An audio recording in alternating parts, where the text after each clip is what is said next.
Hey everybody, it's Jason with Parallel Reality coming back with you today with an article from The Federalist dated July 21st. It says 10 media hack factories that poo-pooed the Biden Burisma scandal as a conspiracy theory. If there's one thing we know about all the stuff that's gone on since President Trump got the nomination for the presidency, it's that anything anybody on the right says that may be true is shown as to be a conspiracy theory, but then all that stuff ends up coming true anyway. So let's see how many things and how many outlets, we should say, that said that, at least in this specific instance about the Biden-Burisma scandal, was a conspiracy theory. Let's go through it. I can see already that got Daily Beast on there, which is awful. Same with the New York Times. I don't know anything about Think. ABC, of course. Washington Post, Slate, The New Yorker, CNN, The Intercept, and USA Today. So, yeah, the only one I don't know about is Think, but all these are extremely far to the left, if not leftist. Daily Beast is leftist. Slate is leftist. The Washington Post is arguably on that. Same with The New Yorker. The Intercept is definitely leftist, and the USA Today is probably as well. So the subheading here says, here are some of the best examples of media hackery about the Burisma Biden scandal that aged like fine milk. So it says, the head of Ukrainian energy company Burisma, who paid Hunter Biden handsomely to sit on the company's board, told an FBI source he has 17 recordings proving he was coerced into giving the Bidens millions in return for Joe Biden getting rid of a Ukrainian prosecutor who had been investigating Burisma, according to an explosive FBI document Senator Chuck Grassley made public on Thursday. The 4-page form documents testimony from a trusted confidential human source, that's a CHS, based on conversations with Burisma chief Mykola Zlochevsky. And the source is telling, Zlochevsky told the CHS he had 17 recordings, including 2 of Joe Biden, that prove he was somehow coerced into paying the Bidens to ensure Ukraine prosecutor General Viktor Shokin was fired after he hired Hunter Biden to protect us, through his dad, from all kinds of problems. A scandal involving our now president selling out his country for foreign dollars is nothing less than earth-shattering, but the biggest scandal of all is the cover-up being run by everyone from the Justice Department and FBI to the compromised corporate press. Yeah, I would like to see if there's something that actually shows like how many minutes on each of these networks was spent talking about this versus, like something like a Fox versus MSNBC sort of thing. It says, in any country with a free press that sees itself as a government watchdog and not a government lapdog, which is basically what we have now, says this would be a news cycle to make Watergate look like a case of stolen lollipops. Correct. Says instead, the explosive developments have been making their way to Americans directly from the mouths of brave whistleblowers and in documents pried from FBI fingers by Congress. For good reason, Grassley didn't give the FD 1023 form to gatekeepers at the New York Times or the Washington Post. He released it straight to the American public. Good man. Why? Because the corporate media have spent years actively trying to shut the story down in service of the Biden dynasty. Here are some of the best examples of media hackery about the Burisma Biden scandal that aged like fine milk.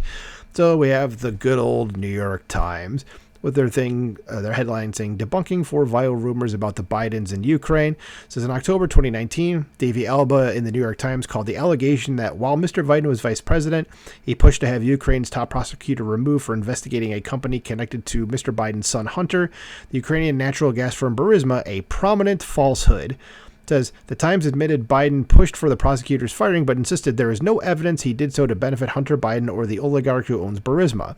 The Times also chastised then-President Donald Trump for calling foul on the Biden suspicious Burisma connections and characterized Trump's decision to question the Ukrainian president about the Bidens dealing as a crisis. So basically, this article was this Davey Alba? Was that the guy's name? Yeah, Davey Alba. Basically going, I don't like Trump, so whatever he has to say, I'm going to try to be contrarian about it. And that's it.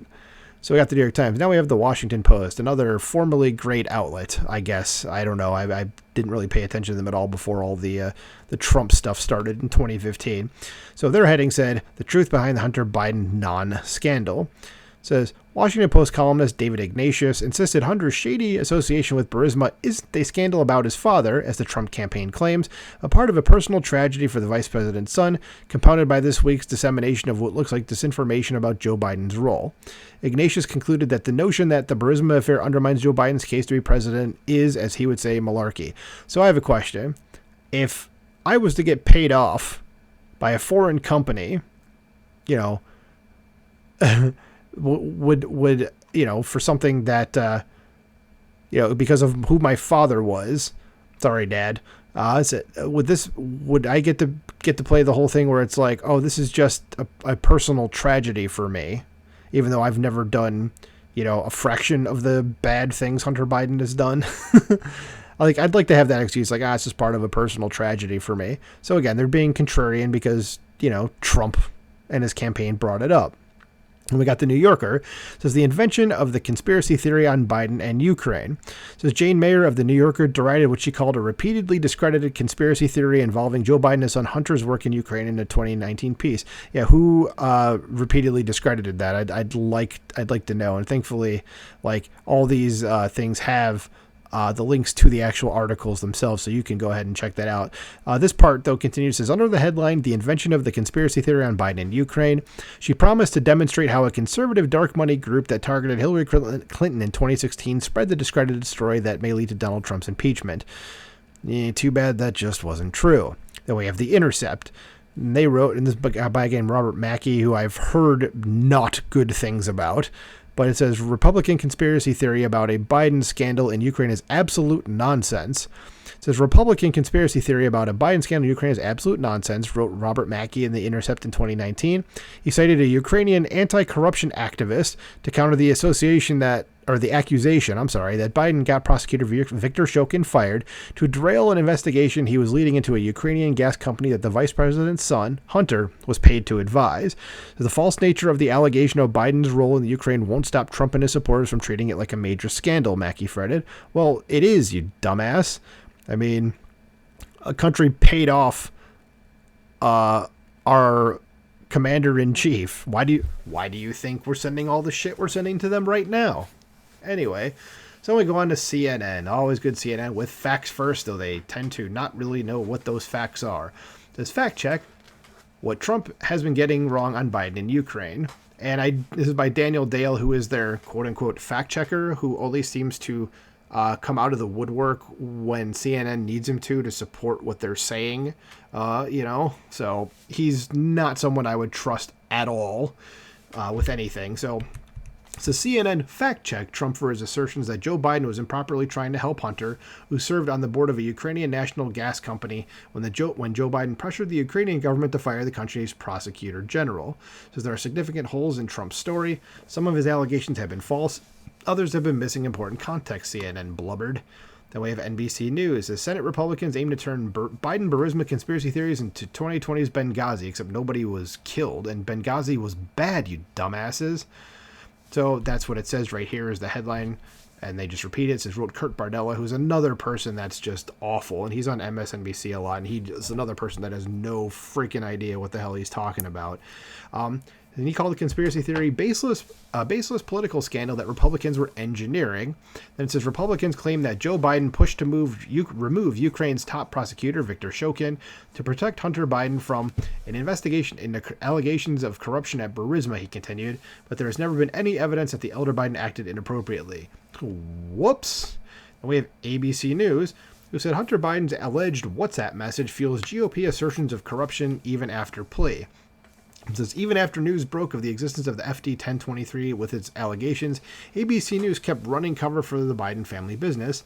In a section titled The Unproven Biden Bribery Claim, ABC's Lucian Brueggemann, sorry if I'm pronouncing that last name wrong, simply regurgitated talking points from congressional Democrats in the Biden White House without substantively responding to the FD 1023's assertions that a foreign national who brokered the alleged $10 million bribe had made 17 audio recordings of his discussions with the Bidens, which we know is true now. So all right, and this is a month ago from when I'm recording this. I'm recording this on July 22nd. I'm not sure when it'll come out, but yeah, so this just happened, and he's still saying this is BS. Okay, so somebody doesn't pay attention to the news, or you're just running cover. Then Slate, some of the dumbest takes imaginable. It says, "'Tis the season to debunk your family's Hunter Biden conspiracy theories," and they wrote this in December of 2022. Fun. So it's fair to say to Uncle Bob, or whoever else needs to hear it, that claims that Joe Biden protected Burisma to safeguard his son's interests are politically motivated and constitute misinformation. No, it's just, you guys are wrong. It turns out it's 100% true. I'm wondering at this point, what are we, 8 things, 8 sections into this out of the 10. I wonder if any of these people like have lost their jobs because of this. I guarantee the answer is no, none of them. Because this is blatantly reporting false information out things. You're just not doing your job as a supposed journalist. Like, you're not a journalist at this point. And then the Daily Beast, one of the worst outlets there is. And it says, Trump's big lie about Joe Biden, Hunter Biden, and Ukraine falls apart. Headline to September 2019 piece in the Daily Beast by Casey, is it Michael or Michelle? And again, I'm sorry if I'm pronouncing that wrong. It says he reassured his readers that actually Biden strong-arming Ukraine to fire the prosecutor who had been investigating Burisma was an example of how Biden did the right thing no matter the personal cost. So, wait a minute. Strong-arming another entire country to fire somebody to protect your kid is doing the right thing? Wow, you don't really have very good morals, and, God forbid you have children that you're passing that on to. It says, because Shokin wasn't doing enough to root out corruption and his investigation into Burisma had stalled, getting rid of him was really not doing Burisma a favor. The talking point went, despite the fact that Shokin reportedly claimed, he backed off of investigating Burisma because of threats from the United States in 2015, roughly a year before he was fired.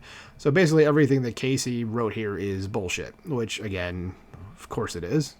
Then there's the USA Today. It says, fact check, Biden leveraged $1 billion in aid to Ukraine to oust corrupt prosecutor, not to help his son. USA Today insisted in October 2020. And that is the end of the article. So it's funny how all of these articles are wrong, and I'm glad there's at least one website. I'm sure there are others too, but this is the first one I found on the Federalist, is put together a compilation of all these and saying, yeah, you guys are all wrong, and put them here for everybody to see, and I hope everybody sees it. So let me know what you guys think about this in the comments below. Like, share, subscribe, and I will talk to you soon. Bye.